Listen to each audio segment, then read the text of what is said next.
Beth from Waldor. We're doing part 2 of Are You Watering Your Orchid Properly?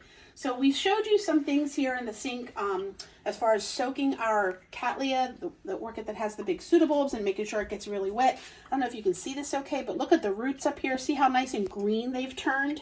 So those roots are nice and wet right now. They've turned that beautiful green color. They are fully hydrated. This plant has sucked up enough water and it's really happy, so we're going to be able to put that back on our windowsill.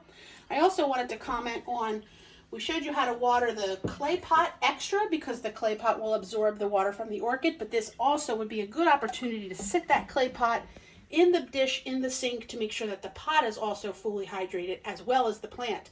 This is a dendrobium orchid, same idea as the pseudobulbs, but this has what we call a cane, and you can see how long and tall these are, that those roots have to fully hydrate and push moisture up into that entire plant. So again, we want to make sure we're running enough water through here. Another quick tip is you always want to water your orchid from the top. So we showed you how we were running water down through the pot, so we want to do this and run the water down through the top. We can even put it on like a sprayer. We want to do it this way because this way we can see how much water our plant is drinking, and we're also aerating the water. So we're getting aerated water running down through our plant instead of just watering it from the bottom.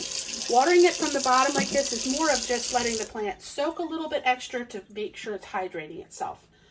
Another thing I want to show you real quick too before we end our little time here together is when you have your orchid in some type of a decorative pot, you want to make sure that you can either put a little bit of stones in the bottom just to keep your plant up off the bottom of the pot, or even just a paper towel folded up and pushed down in there.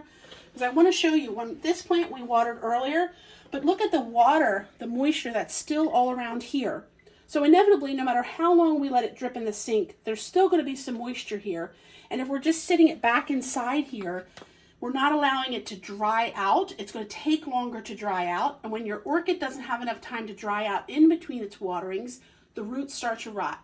Without a good root system, that's how we're going to kill our plant.